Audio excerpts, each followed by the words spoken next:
just to drive by the field and see the lights on that night and knowing that Coach Orr, during the night of his funeral, it just was overwhelming, to be honest. This past spring, the Roan Mountain community lost a coaching legend in former Cloudland coach John Orr. This was right as COVID-19 restrictions were going into place. In remembrance, Orr Field at Cloudland High School turned on the lights of the school. There wasn't much more the community could do together because of the restrictions. But as Fox 39's Andrew McClung tells us, they found a way to pay tribute to the late coach during the school's home opener. He was hard-nosed, and he didn't expect no goofing around out on the football field. That's former Cloudland coach Mike Lunsford talking about his mentor, John Orr.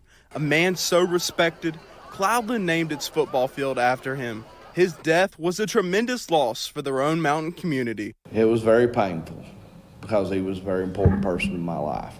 To Lunsford, Orr was more than just a coach. My father died when I was a junior.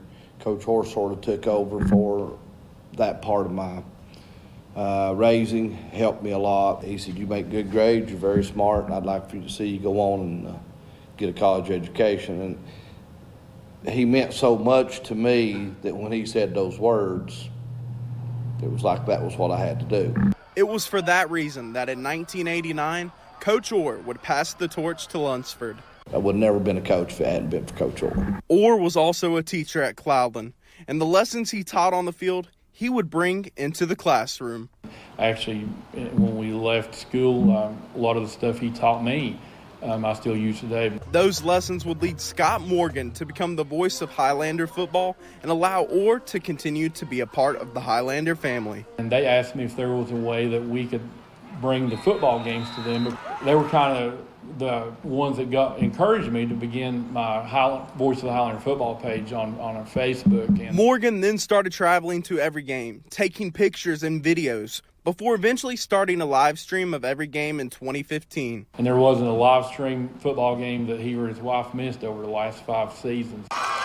So before there were any tackles, whistles, or cheering at Cloudland's home opener against Hampton, there was silence to pay tribute to the man who built Cloudland football and is still watching. And one of his last requests was that he be buried with his face toward the football field, so that, in his words, he could always keep an eye on Highlander football. Coach Orr lived, breathed, and died Cloudland football. In Roan Mountain, Tennessee, Andrew McClung, Fox 39 News at 10. John Orr was 87 years old.